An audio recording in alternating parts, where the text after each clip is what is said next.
The subject I have been assigned is a topic that you are familiar with since you work in cellars, in wineries.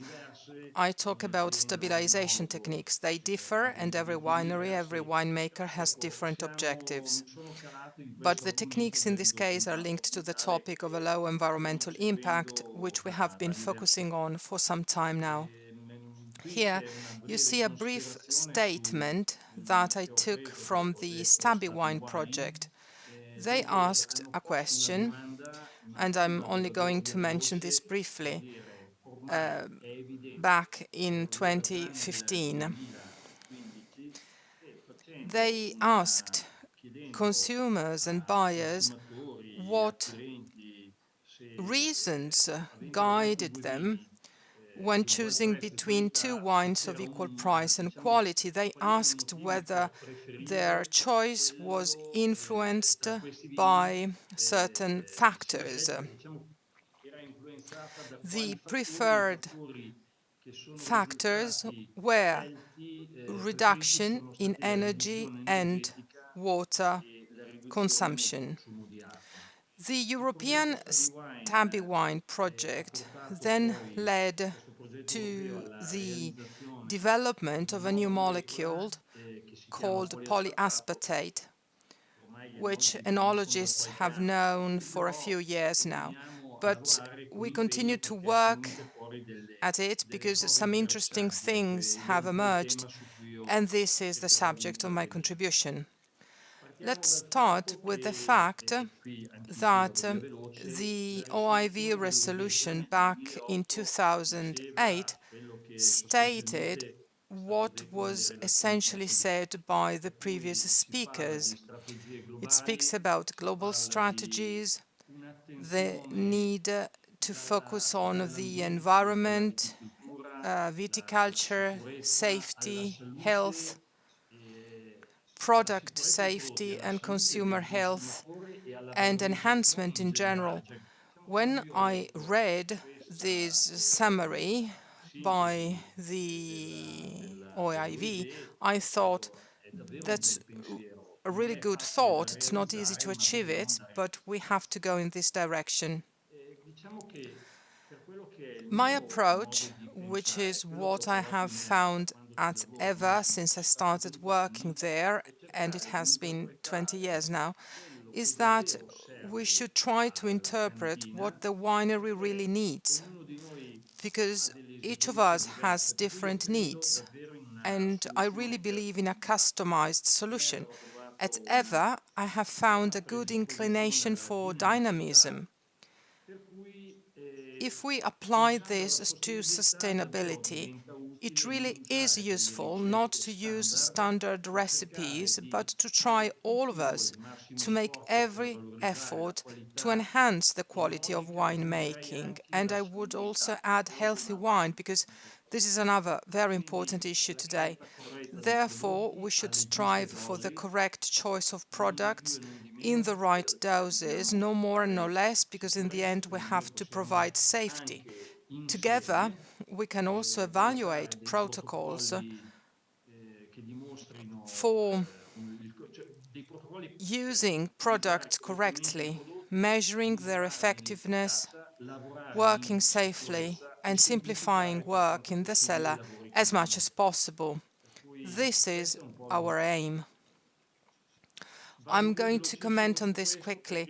In bold letters, I have written what we will try to then examine in detail. The Stabby Wine project talks about polyaspartate, and I will explain how we interpreted it at EVA. Then there are a whole series of other possible actions that we can perform in the winery.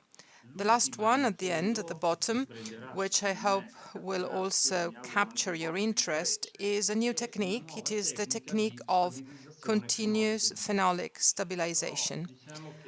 I imagine that these contributions, these presentations will be shared later, and I remain at your disposal to go into all these points in more detail if you wish to do so. So I make reference to the Stabile report in relation to polyaspartate, which has been approved in enology. Actually, it has been created for the production of organic wines as well, where it has not been allowed yet, though, but the application for approval of its use has been in progress since 2015. The interesting thing about this project is that it measures, as was said in the first presentation, the effects of the winery techniques we know. This is the thing that intrigued me in preparing this presentation, because I too had to make a number of evaluations, and I hope to be able to give you interesting and useful information now. When comparing the various practices, I have taken out what is referred to in the project as cold stabilization or for refrigeration, because you all know it. It is certainly the most widespread technique in the cellar, but it has proved to be the one that unfortunately has the highest energy consumption. It involves the use of crystallizers, and it also entails, unfortunately, a loss in quality, because we lose colloids, we lose color, and the quality can deteriorate due to the enrichment of oxygen, which potentially means oxidation. Stabile then points out that it is a costly investment. You see, chilling systems use refrigerating gases, so we will see later on that the advice is given to at least choose those with a lower environmental impact. There is then another technique that I personally know little about, but I have always heard about it with interest, especially in large wineries: electrodialysis. It gives large wineries, which have a large technical and competent structure, the possibility of achieving the exact stability value they want. But this requires expertise, and it entails high costs, which decrease as the amount of wine treated increases. So large wineries that produce large volumes can easily use electrodialysis. But Stabile has shown that there is a high consumption of water, especially energy, but also water. We will see that it is the technique that consumes more water, which leads in turn to a high production of effluents. For those who have the wastewater management system, it is fine. It is not allowed for organic winemaking, which we are relatively concerned about because most wine is conventional, but the main problem is energy consumption. Ion exchange resins. I wrote Stabtar here as an example, and I added photos because it is a technique that we know very well at Ever. It was found by this project to be cheaper and easy to use. You know that in Italy there are also companies that rent these systems. It is particularly interesting for wines with a low acidity.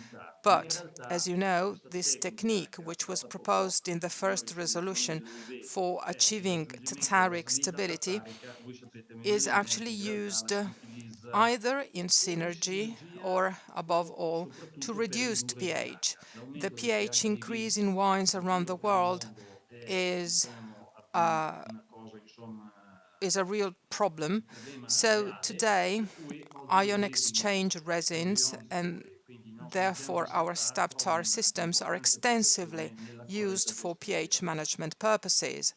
It must also be said that in the past, some of these resins had a negative effect on the sensory profile, based on our analysis and evaluations, we can now say that they are also used in wineries where also high-quality wines are produced, so the sensory aspect, in my opinion, is less problematic, meaning that we know that we can count on their use not only for table wines but also for high-end wines. These systems consume energy and water, but they have lower energy consumption than other systems. We will see later a summary table about this. What actually limits the use of this equipment, of this technique, is in those regions, and I'm thinking of northern countries such as Germany, where they have wines that are already very acidic with a low pH, so there the limit becomes evident. Furthermore, this technique is not authorized in the organic wine making sector. We Let's now talk about additives. We all know about metatartaric acid. It is the cheapest and it is a very easy to use product. As a disadvantage, we know that for wines that have a short shelf life, everything is fine, but when we have wines that have to last for a long time, things get more complicated. Then, as a previous speaker said, the problem is that sometimes we ship wines around the world, perhaps in containers that are not adequately insulated, and so the wine gets hot. And you know that when it gets hot, metatartaric acid hydrolyzes and is transformed back into tartaric acid, and this is an additional complication, of course. Together with metatartaric acid, winemakers have learned about the characteristics of cellulose gum, as the French call it, that is to say, carboxymethyl cellulose, CMC, which is also cheap. I believe that we all use it by now in its liquid form. We do not find any negative effects on quality, therefore neither positive nor negative effects, but unfortunately it does not have the same effectiveness that we were used to with metatartaric acid and that we have found in polyaspartate. In addition, it has been banned in red wine, so that in the cellars you have one stabilizer for white wines and a different one for red wines. When we happen to have wines that are young and we are asked to immediately bottle a product that is not stable yet from a colloidal point of view, CMC might also become clogging. Then there is an aspect that we enologists do not evaluate very much, perhaps, but which was highlighted by a previous speaker as important, and that is the environmental impact, which becomes significant because we are handling large volumes of liquid solutions. In the StabiWine project, they also said that it has not been authorized yet for the organic sector. Nanoproteins. We all agree that they are wonderful products. We have been convinced of this for many years, uh, even since we have also embraced the experience of Intec. We know that nanoproteins can also impact on the quality of wine at an organoleptic level. So much so that at the beginning, at least in our experience, we looked more at the sensory effect rather than the stabilizing effect. Others have focused on it more as a stabilizer. However, the problem with this additive is that it is ineffective in highly unstable wines. And going back to the potassium issue mentioned by a previous speaker, I can say that we have seen wines, and we did so in recent years, where the potassium was really high. So it is interesting to find solutions, even in particularly difficult conditions. There is also another issue. We normally do not want to talk about costs, but you ask us to do so. Nanoproteins are unfortunately a more expensive product. Luckily, It was authorized in organic farming in 2019 when the Stabi project was done. It was not authorized, not yet. Gamma Arabic is a low-cost product, easy to use, and when I read that it had been judged to have a positive or absent effect, I said to myself that among our gums, I cannot find one that does not have a positive effect on quality. We also know that it has been authorized in organic winemaking. But many studies indicate that the effect may improve stability. It must be said that gums are not all the same. They are dextro-rotary and levo-rotary. So let's say that it can help, but it is not the stabilizer par excellence. So here we come to the subject of polyaspartate. Wine has judged it to be low cost. Some of you probably will disagree, but I hope to make you change your mind when we evaluate the final table. It is easy to use,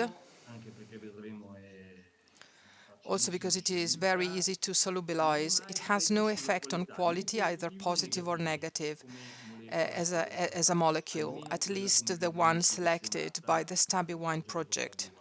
And, as I said at the beginning, it is authorized in conventional winemaking, and we are waiting for an answer for organic wines. But the authorization process has been going on for 5 years now, so it will be settled soon, also because it is much awaited by organic producers. Actually, they started this whole thing. We said, and you all know it, that all those who propose polyaspartate claim that it is especially effective even in highly unstable wines. For me, highly unstable means that we have managed, and we will see examples later on, to achieve stability even with drops in conductivity close to or above 500 microsiemens. At first, it was compared to metatartaric acid. At the highest dosage of metatartaric, a similar action on stability has been seen, on tartaric stability, but with polyaspartate, then in 2015, stability tests were carried out for at least 2 years. So today we can certainly say more. The great thing is that different types of polyaspartate have been tested, differing in molecular weight, differing in production method, differing in the type of cation used for neutralization. Out of all of them, the winner was KPA 15KD, which you can also find identified in the OIV resolution. Therefore, the Chinese polyaspartate that will also reach our markets in the future will probably not have these characteristics, and these make the difference. We take this type into consideration. With this polyaspartate, we have seen that there are no interactions with the color, and as is the case with the CMC, there may be an interaction with the stable colloids in the wine, but we have also seen that some of these problems can be solved by adding Gam Arabic. We can discuss about this, but anyway, the important thing is that, as with metatartaric acid and CMC, there is an interaction with proteins, so we must do the treatment when the wines have reached protein stability. I'm opening a parenthesis here because what I have said, I do not do actually, because I also like to open up new avenues, and one of them is to add our product, for example, at the first racking off, before cooling the wines, perhaps, if we want to avoid malolactic fermentation. We have done it, and we have been doing it for years to counteract the loss of acidity. It is clear that if I have a wine like Gewürztraminer with a very high quantity of proteins, it is clear that I will lose part of the product, but some winemakers have convinced me to pursue this path because they say that they are probably willing to spend more money for that kind of quality and avoid perhaps an excessive use of bentonite. In addition, there are no negative effects on filterability, and this is also very important because it means higher yields in microfiltration. Another interesting thing that I read was that in the StabiWine project they wanted to assess possible organoleptic variations.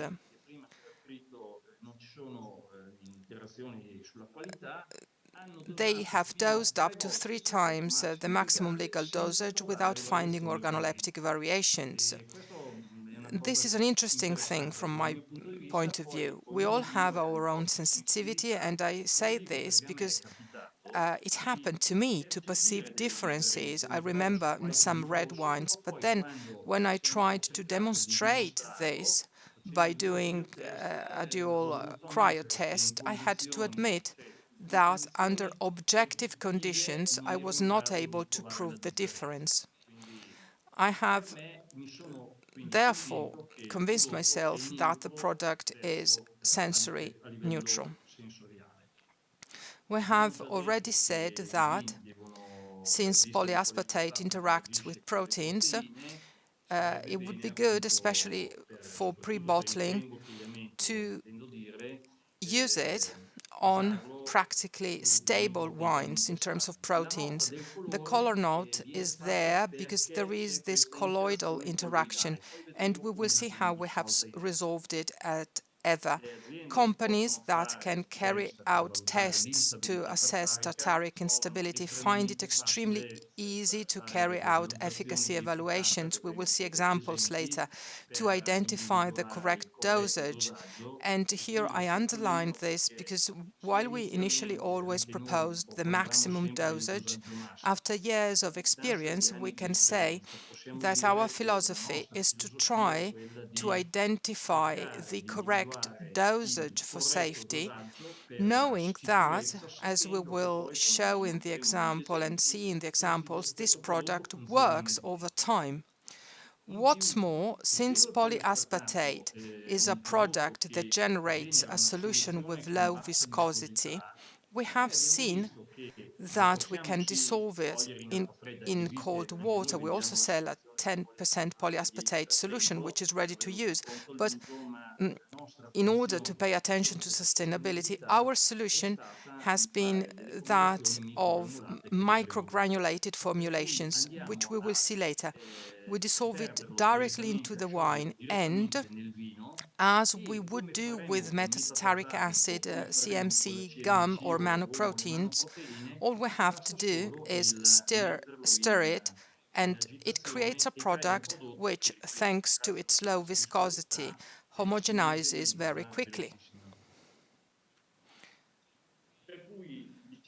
Here I would like to speed up a bit so that I have more time for questions later,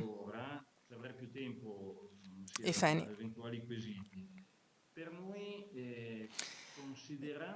Considering the OIV guidelines, which urge us to limit all inputs that enter the winery, but also already in the vineyard, that is plant protection products, soil amendments, etc.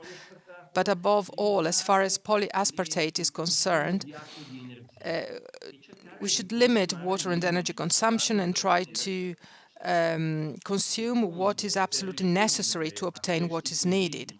In order to meet these requirements in terms of tartaric stability, StabiWine states that polyaspartate, which is obtained from a renewable source and through a bioprocess, is the additive for tartaric stabilization that most closely meets the objectives set out in the OIV guidelines.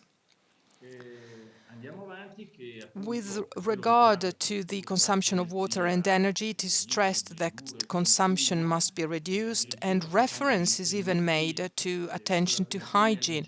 I would like to stress here that in many wineries, hygiene is exceptional, excellent, and we have even surpassed the food industry levels. But there are wineries where progress needs to be made. Attention is paid here to hygiene, and we will see why this is not an issue in the case of polyaspartate. Attention is also paid to the noise made by the equipment, environmental pollution, and there is an emphasis on refrigerants, which, as we have said, must be chosen out of those that pollute the atmosphere the least. As far as water consumption, effluents and discharges are concerned, the definition says that KPA does not produce a solid waste and does not produce liquid waste either, because we can put it directly into the wine. Electrodialysis in particular, but also resins, consume more water. We know this. It will be up to the technicians to choose when and why to use what. But in the meantime, we know that, and certainly many have found themselves in the position of receiving an order for a product and having to stabilize it in a short time. Well, here we have the possibility of using a stabilizer that acts immediately and does not cause any water or energy consumption.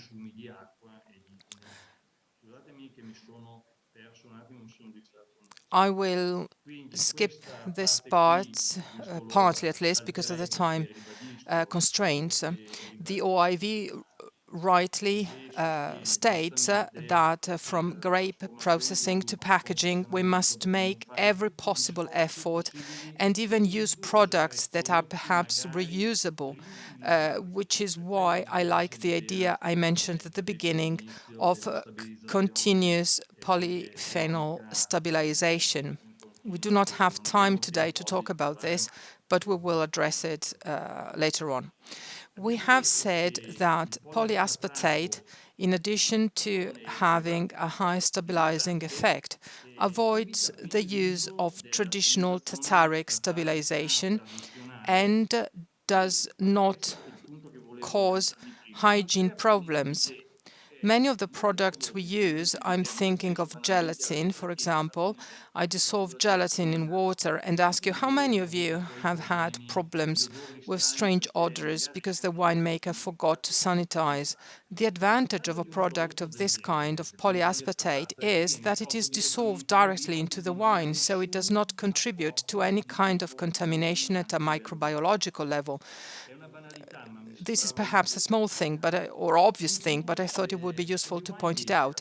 In addition, Stabi Wine says, be careful, large wineries which use the cold stabilization method can even recover all the lees and all the tartrates for the recovery of the tartaric acid and its salts, but it can happen that other wineries, perhaps small or medium-sized, discharge this material and actually pollute. And today we want to control this at all costs. When it comes to using electrodialysis in particular, but also resins, we have effluents that are enriched with potassium and therefore we have to dispose of them with particular care. In essence, here are two comparisons between the CO2 emissions of polyaspartate and those of cold stabilization.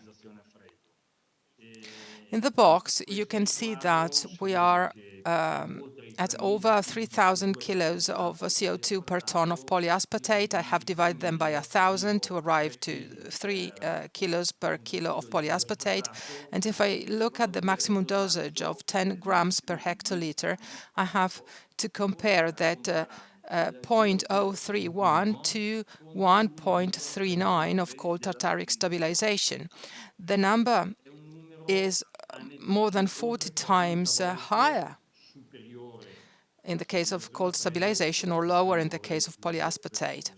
Moreover, StabiWine says that the production of CO2 that is obtained with polyaspartate is essentially due to the production of L-aspartic acid, which is a natural amino acid present in wine necessary for the production of this polymer. It is the monomer from which the polymer is created, while 66% of refrigeration, that 1.39 kilo, is due to energy consumption. These are the differences. This is a final table. From the colors at the bottom, you can see the total cost. With one of your colleagues from Romagna, I discussed the other day the cost difference between cold stabilization and polyaspartate. Look at the first column on the left and the last column on the right. We see that cold stabilization is more than 10 times higher in terms of cost. Which one is the cheapest? We know that it is metatartaric acid, but we also know its limits, so I will not comment further on this. Water consumption.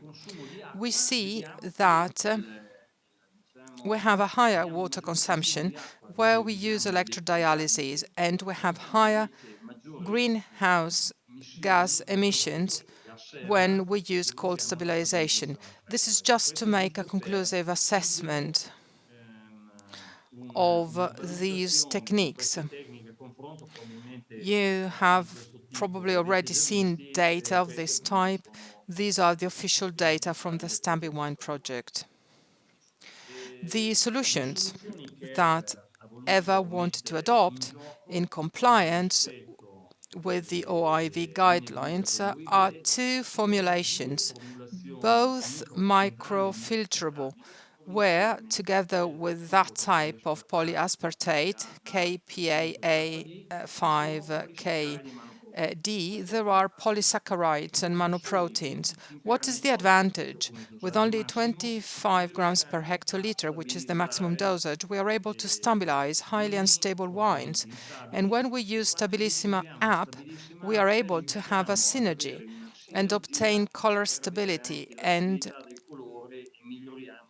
thanks to the presence of polysaccharides and monoproteins, we are also able to improve what we have defined as the organoleptic expression. The interesting thing is that if the OIV tells us to pay attention to the environmental impact, a microgranulated product that is immediately soluble in wine means that we will obviously consume less water. Let's start from this, from water. I told you that the product we use is controlled to be microfilterable. These are the things that are more useful to the winemaker. Speeding up, obtaining immediate stability, not having SO2 variations, which I think today is another question mark, another issue for consumers. The other interesting thing is that the microgranulated product has a longer shelf life. It is a more stable product, I mean, as an additive, and remains more stable over the course of time in the cellar. It's not that you buy it to keep it in the cellar, but very often when there is a liquid product, one wonders how long it lasts. Is it still good after 1 year? The other thing is the packaging. We made a polyethylene packaging, and so that here we have this ratio, 30 grams of the bag for 5 kilos instead of more than 1 kilo of a jerry can. Since we are also discussing about the consumption of plastic and about pollution that we want to reduce, this could be a further consideration which is worth making. I would add that we are perhaps not so much interested in listening to you if you talk to me, because you see, I may be the one asking questions. But jokes aside, the idea here is to provide real technical support to help those who need to choose the dose to find the optimum one in relation to costs and the fact of using the product in the best way possible, and therefore have a guaranteed effectiveness of stability. Let's now see a few examples. I would like to thank my colleague from Romagna, Bruno Ranieri, from the winery in Forlì, who gave me a Sangiovese 2020. He compared out of interest, traditional refrigeration at -4 for 7 days. And we in the winery had carried out an evaluation with half the dose of Stabilissima up. We saw that many wines were stable, but the most stable one was the one with 20 grams of Stabilissima up. At that time, I did not know that Sangiovese, Bruno's Sangiovese, was also stable in color. Bruno also wanted to insist and see what the lowest dosage was. In Romagna, you have well-equipped cellars, and he discovered that already 12.5 grams, so that is one-third of the maximum dosage that can be used, was sufficient to give the product stability, even slightly better than cold stabilization. The graph on the right is divided into 4 bands, as you know. In the yellow band, the lowest curve is that of refrigeration. The middle one corresponds to the lowest dosage of Stabilissima up. The highest one in purple, the shortest, is the one with the maximum dosage of Stabilissima up. The maximum dosage is 20 grams, which is half of what we can use, or what we might use. What we have seen as an advantage in an open exchange of opinions with Bruno, as is normally the case in Romagna, is this. Cold stabilization made him lose 12.5% of the coloring intensity and made him lose half a gram of tartaric acid, which is more than 25%. So in one case, I do a regeneration, wait a week, use PAMS, and so on, while in the other case, I had the product get stability and keep the color and keep the acidity. In addition, I asked Bruno for an organoleptic evaluation. I made one myself, but that was done in Pramaggiore, and it is different. Each of us, each of you working in wineries, we all have a different organoleptic sensitivity because we know what to do for our end customer. Bruno told me that on an olfactory level, he perceived it finer, while in the mouth it was softer. And this is the reason why, when we thought about Stabilissima up, we thought of pre-bottling products and of the fact that that could give something more already than just tartaric stability. I'm about to conclude. This is a big producer. I have deleted the names because I didn't ask them for permission to show their data. But it is a big producer of Prosecco Rosé. We are working at Prosecco Rosé. I'm not saying we are beginners, but there is a lot to discover also because they have chosen a grape variety, Pinot Noir, which is not so easy to manage in terms of color stability. In this case, what is interesting is that it is a wine with a very strong tartaric instability. Here I'm telling you from memory, the drop in conductivity was 277 microsiemens.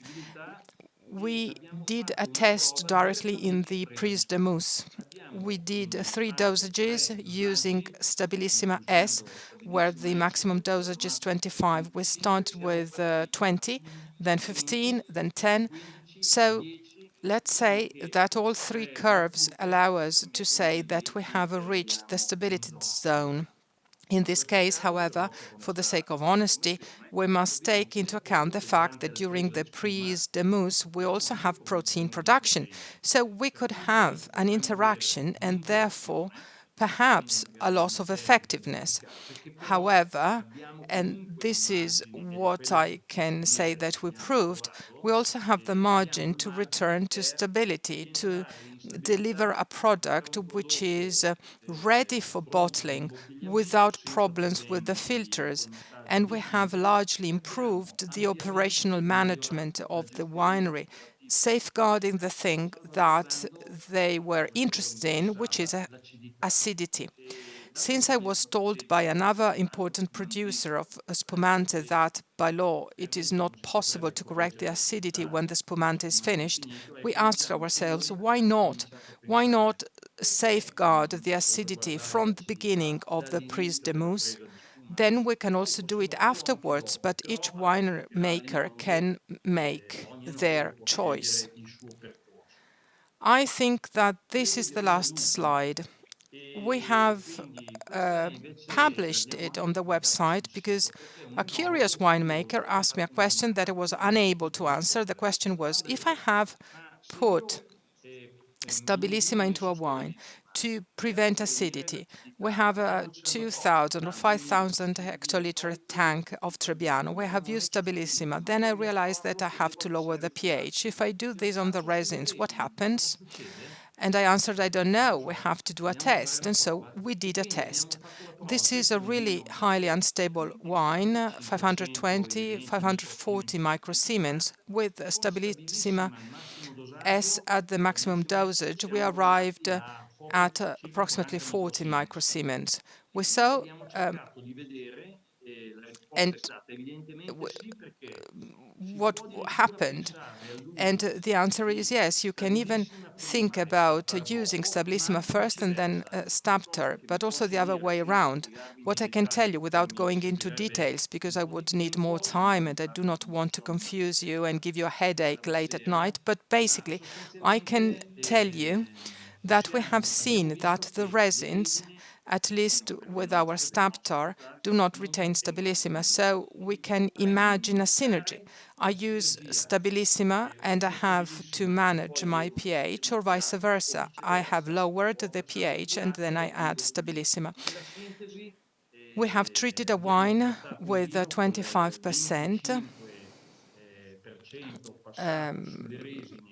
added the resins after treating with Stabilissima, and you can see that with a little amount of Stabilissima in a wine treated with the resins, we obtain a high level of stability, taking into account where we started from over 500 microsiemens, and we have gone down to around 70, 80 microsiemens. We are not making miracles yet, but we are trying hard. Pierluigi, I think I have finished with this slide. I apologize for telling so many things in a short time, but I have tried to give you my point of view about these things, and I hope it was interesting. Thank you very much for your attention.